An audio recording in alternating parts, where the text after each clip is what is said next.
Hi, everybody. Jasmine here with the wonderful Purnima here for the People First Projects Podcast. You've just got the wonderful two of us today because our other PM, Machik, is over in Bali doing what good PMs do and relaxing. He is working. But today, it's just the two of us on the podcast.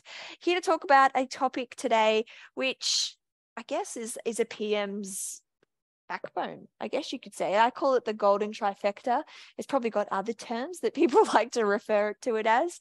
But of course, those three really important things in a project are your schedule, your budget, and your scope, and how all of them have to be clear and on track at all times for you to have a successful project. Now, of course, that does not mean that things cannot change, but knowing where they're at and knowing if there's any wiggle room is really important for a project being successful. Purnima, your thoughts of the three, do you have a favorite that you sort of like to hone in on? Absolutely. I guess the important thing for project is the scope, because once you lock in the scope, the budget and the schedule falls in its right place. Of course, we do need to work, but if you lock in the scope, your budget and your schedule comes in handy. So have a clear vision, clear objective of the project once the scope is locked in. You can, of course, be flexible with scoping, budget, and scheduling every single time. But I guess once you have that scope locked in, you have an overall budget and a schedule to work with as well. So scoping is my favorite part of It's your project. favorite. I wasn't expecting you to say that. I thought you were going to say schedule, and I want to talk about schedule in a minute. But to talk about what you said about scope, every time that I personally start as the project manager on a project, I always ask to see the scope, whether that's in like a formal contract or a business requirements document or whatever that is. I ask to see the scope, and a lot of the time, not every time, but a lot of the time, there's either no scope or it's a very vague scope and there aren't clear roles and responsibilities. So it's often one of the very first jobs that I do, just to get that scope really clearly defined and get everybody agreeing to that before we move on, before you can do the scheduling. Because I find, I don't know your experience, Purnima, but scope creep is real, and misalignment of the scope. There's different ways to interpret a scope item, I've found. Absolutely. Would you agree with that? I agree with you completely, 100%. So do you have any tips for how do you get really Um, clear on the scope? sure. So if you're a customer or if you're taking up a project, I will say have a clear objective, because absolutely, as I've mentioned earlier, you cannot have 100% or full scope for a project at the start of the project. There will be many unknowns. But if you have a clear vision of what you want to achieve with the project, you get that objective. And with that, you kickstart, get your budget, you have your schedule, and it will give you a little bit of wiggle room as well. And as you progress through the schedule, you will fix in the scope eventually at one point in time. So I guess that's a key as well. That is so true. I forgot about that. Know why you are doing this project and have that as your anchor. Again, it can change, but this is probably one of the more immovable parts of a project scope. Why are you even here? Why are we doing this? Be really clear, because every decision and every change in scope should anchor back in that vision line item. So that's Absolutely. such a good call out. If all of a sudden, you're doing a cost saving project and you're not saving money anymore, well, then you really need to have that hard decision, or you're here to improve a customer experience, but actually this is going to give people an inferior experience. Then you need to know whether or not, it's really brave to say we are off scope and off vision and we need to do a 180 or we need to stop the project. Yes. So good call. I want to talk about, I love scope too, but I do love schedule. And I know you love scheduling. Oh, you know it's my baby. Yes. I do know it's your baby. Now, Purnima and I have had many workshops where we've completely nerded out just with each other, just going through Microsoft Project and doing our dependencies and our linkages and the nesting. And I just get great satisfaction when you expand and you retract and it does all those wonderful things. But I guess I'll talk to her. This podcast just reveals how much of a nerd I am for projects. But we'll come to why I love scheduling in a minute. Why do you love scheduling? Why is it your baby? One thing is, like, you can have a person or yourself hold responsible against doing something. If you have a schedule, if it's me, I know when I have to do what. So before I start my day off, I look into the schedule and I'll be like, yes, this is what I need to cover off for the day. A small to-do list from there would help go a mile for me. So I guess scheduling is a key. And also you can hold people responsible, assigning the task to them and say, is this is the task that you perform from today to the next 2 days, and it gives them that timing as well to know when to start a task and when to finish a task. So when you have a schedule, I guess it's clear for you and your team as well, and that leads to a very successful project.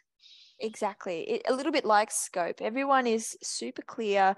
There's consistency. Everyone knows where we're heading. And you can use that in your project meetings and your start of weeks and your stand-ups to see if you are on track or if you're not. And that's good. It sets everybody in the same direction, which is what you need with a project. I was going to talk about why I love scheduling. I think for me, where people or project managers get stuck, and not just project managers, actually, anyone in a project, even project sponsors, is you don't really understand how detailed the scope is until you start scheduling it. I'm a very macro thinker at the best of times, but to get to the macro position, I need to know the micro detail that sits under it. So that's why I like scheduling, because then you can have a really pragmatic conversation with anyone involved in the project to go, okay, well, we've now done the schedule, and for us to hit this deadline, these are all of these critical activities that have to happen first. So we're going to need some time. Or, this actually isn't achievable. Your expectations need to be reset and we need a PCR.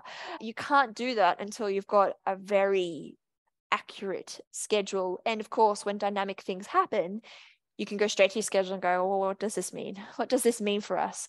So there's less question marks, less gut feel, and more facts. And I like that. I'm a fact person. So that's why I like scheduling. I think it's fun. Plus, I just love that satisfaction of going 100% complete, particularly before the date. Oh, so many feels. I love it. And then, of course, budget is the last piece of the puzzle, and it kind of goes, I guess, hand in glove with the other two. You can't go rogue. You can't go willy-nilly and just spend money if you don't have money. Again, that goes with the schedule, particularly if you're allocating resources that come with a cost. Have you budgeted for them properly? How are you tracking, vendor costs, implementation costs? You can track that also on the schedule. When is it going to land? What does that mean to the business? So budget is definitely something that needs to be tracked on an ongoing basis. Also a pitfall, I don't know if you've seen this, Punima, I've seen a lot of PMs kind of forget about budget, maybe because they're not the budget owner, even though they should be responsible for it. And then all of a sudden we have an amber or a red budget situation, and not because of a project change, just because things slipped away and costs have been coming in and no one's been tracking it. Have you seen that before? Agreed. Yes, absolutely. And I think most of the people, as you've mentioned, scheduling is an important part for budget as well, because most of the people, they think, yes, we have scope and now I can cost all the activities and I do have an end-to-end budget for the project. But it's not the case, because you need to understand what the resourcing costs are exactly so that you don't have an overrun in the budget as well. So that is a very important point. Yeah, that's where the gotchas are. I find people really underestimate how much time things will take, and people cost money. Even if it's an internal cost, it could be opportunity cost. If they're working on this project and not another one, then that has a flow-on effect. So it all needs to be accounted for, which is why they are called the Golden Trifecta. You need all three things to be in sync and aligned, and you need to be looking at them very often. And I guess that's the last tip for me from this podcast for today. And Punima, I'll throw to you in a minute if you've got any extras. But it's kind of like having a strategy, but it's at a project level. Your scope, your budget, and your schedule has to be something that you look at regularly. And the best place for that is at your start of week meetings or your steering committee meetings, or whenever you have a regular governance forum, even if it's just the internal project team. Look at those three things together as a team and just check in that you're on track, and watch those RAG indicators if there is any shift towards amber and red, and escalate it accordingly. That's my tip. Any last words of wisdom from you, Punima?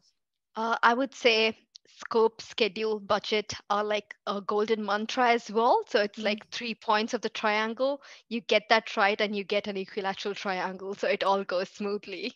There you go. Like that. I like that. It's like we're starting a bit of a project management cult. Just joking, we're not really, but they are important.